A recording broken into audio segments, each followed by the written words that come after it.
We are in a war with these terrorists who are challenging the sovereignty of the Nigerian state and its monopoly of the instruments of coercion across its territory. Our security forces must collaborate to take the war to the bandits and the terrorists, recover and restore the ungoverned forests these terrorists occupy, and enable our law-abiding citizens to engage in legitimate farming and livestock production without fear. These bandits has lost their right to life under our constitution and must be wiped out in their entirety. There is no other way to approach the current insurgency situation today as far as governmental action is concerned. But action and discourse are not mutually exclusive. The theme of this town hall meeting speaks to that function of informed discourse as an enabler of more effective action. Setting benchmarks for enhanced security and national unity is an important imperative in ensuring that there is a common understanding of the two concepts and that across this country and its diversity there is a common register for talking about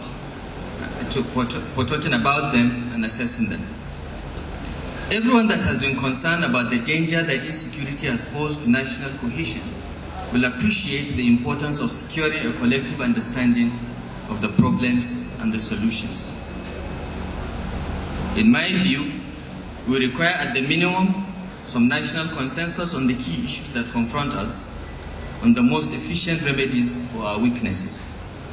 At a public meeting in Lagos in February this year, I shared some lessons we have picked up from our efforts to manage our security situation in Kaduna State, and I think it bears repeating some of it here.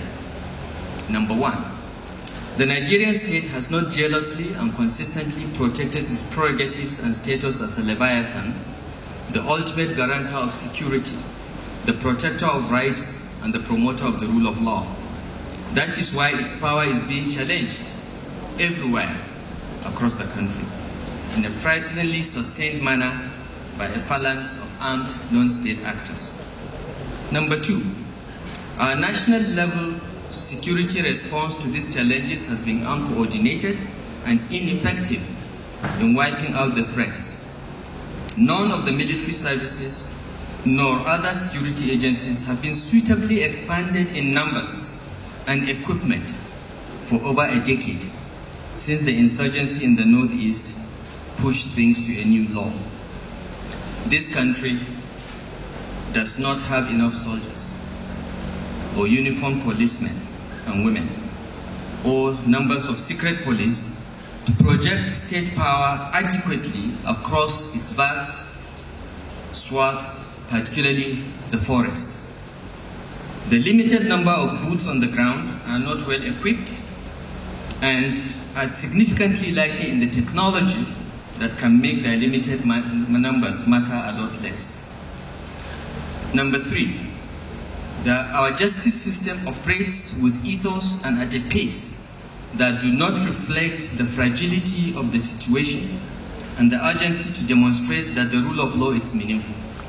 Prosecutions take too long, that many citizens assume that the criminals have long been released, encouraging criminal conduct and raising the dangerous appeal to self-help.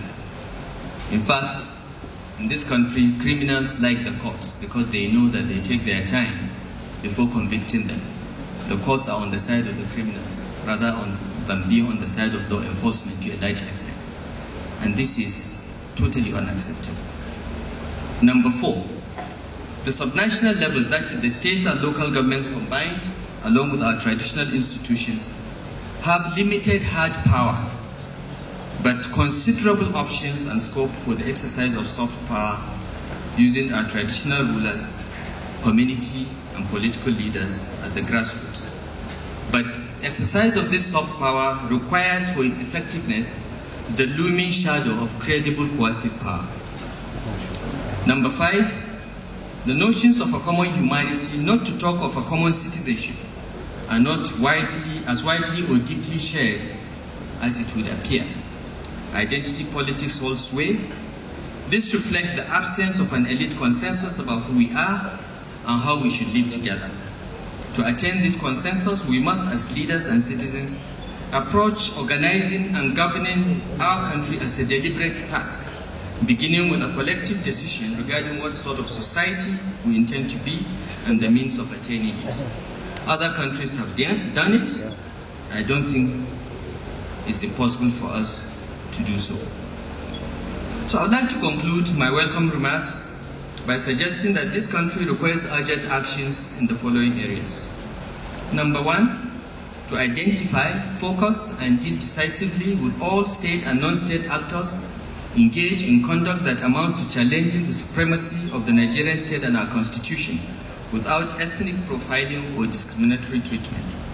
Secondly, we must provide immediate and enhanced funding to acquire advanced equipment, armament, and ordnance for the armed forces, police, security, and paramilitary agencies. Number three, we must have decentralized policing. We don't have enough police. The bulk of the cost of running the police is borne by the states, and we don't know why we cannot have state police. I will repeat my call that we should have state police now. We should also try to amend the constitution to vest all minerals in the states now, and we must decentralize our judiciary now. It is unitary, it is ineffective, and it is not working. It is working more for the criminals than for innocent people. Number four, we must be emphatic about the right of every citizen to security, freedom of movement, and rights of residence, and that the choice of livelihoods must conform to the laws of the land.